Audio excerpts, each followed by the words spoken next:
मुस्लिम समाज के मर्दों को तो मैं धिक्कार कहती हूँ कि आज तक मुस्लिम समाज के मर्दों ने इस देश में मुस्लिम महिलाओं के साथ जो शरिया लॉज के नाम पर, पर्सनल लॉज के नाम पर 70 के दशक में पर्सनल लॉ बोर्ड खोला गया और उसके बाद जो संविधान में सेक्युलर शब्द जोड़ा गया, उसके बाद जो पूरा खिलवाड़ इस देश में सेक्युलर राजनीति के नाम पर हुआ, उस सब का फल हम सब के सामने है। और आज हम उस फल को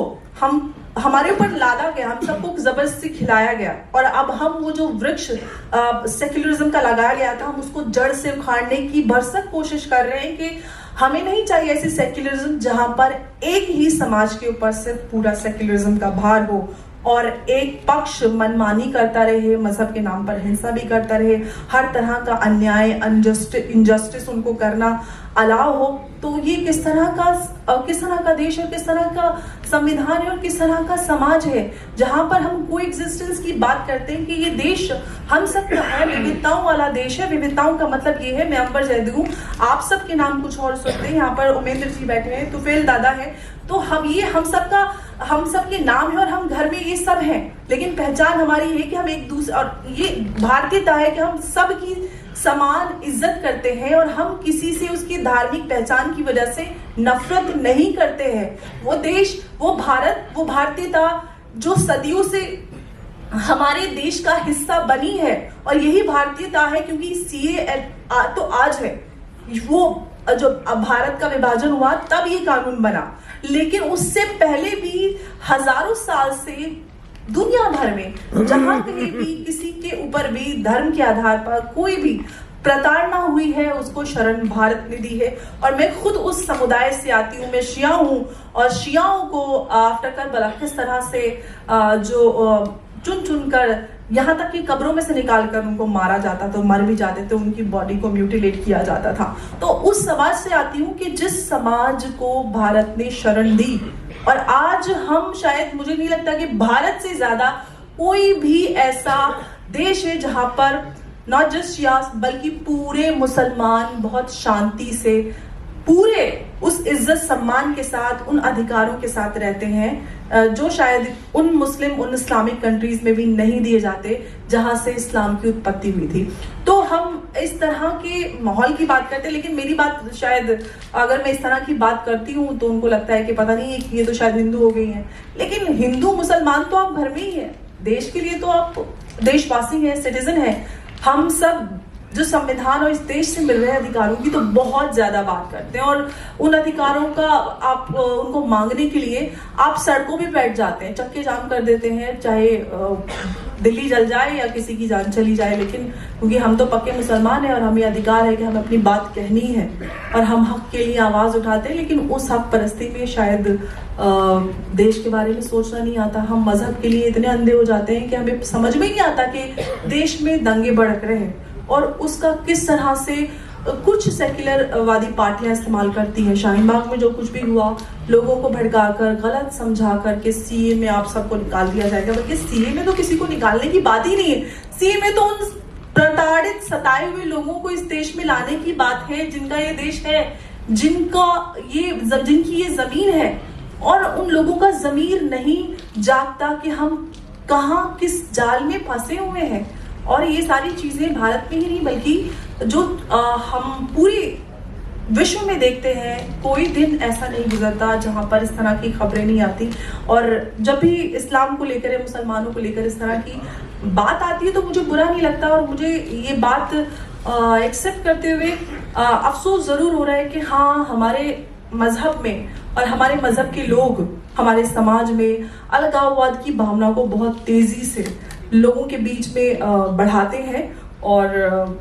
ये सब उसका एग्जाम्पल हम आए दिन कहीं ना कहीं पूरे दुनिया में, देश में, सब जगह देखते रहते हैं और ये कोई नई बात नहीं है, लेकिन इसको रोकना बहुत जरूरी है। और रोकेगा कौन?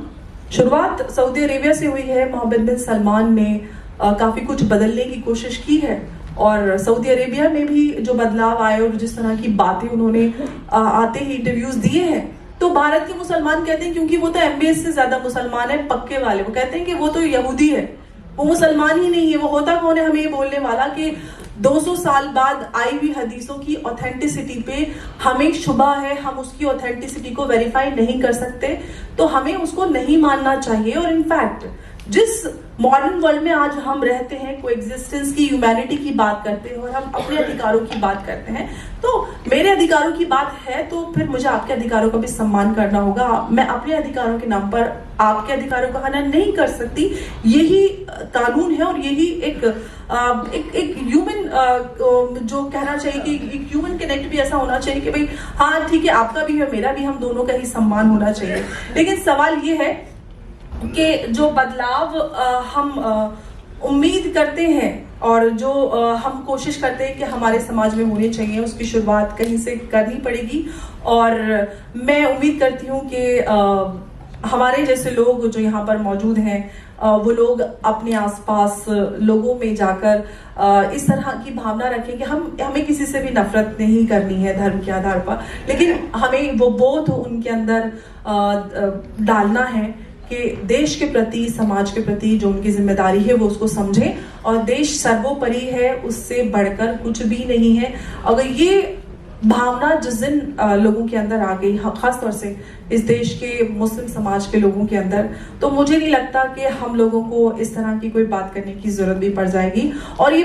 देश बहुत खूबसूरत है, और सबसे अफसोस की बात यह है कि भारत के जो मेजॉरिटी मुसलमान हैं वो नेटिव इंडियंस हैं, वो कन्वर्टेड मुसलमान हैं, और मेरे जैसे मुसलमानों को कहते हैं कि आप तो जैदी हैं, आपको क्यों बुरा नहीं लगता। लेकिन मैं जैदी हूँ, मुझे नहीं बुरा लगता, तो आपको क्यों बुरा लगता है। आप क्षत्रिय सरनेम लगाकर मुसलमान, चौधरी, जाट, बग्गा और इस तरह के नाम लगाकर आप बोलते हैं कि आपको बुरा लगना चाहिए। मैं कहती हूँ आपको क्यों लग रहा है, मुझे लगना चाहिए। जब मुझे नहीं लग रहा तो आपको क्यों लग रहा है, तो कहीं ना कहीं कुछ तो गड़बड़ है। बहुत बड़ा झोल है और उस झोल को हमको क्लियर करना है, और ये हम सब की साझी जिम्मेदारी है। और जिस देश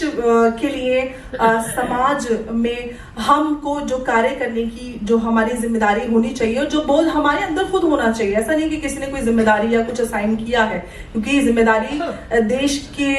सुरक्षा करने की सिर्फ देश के जवानों की नहीं होती, बॉर्डर पे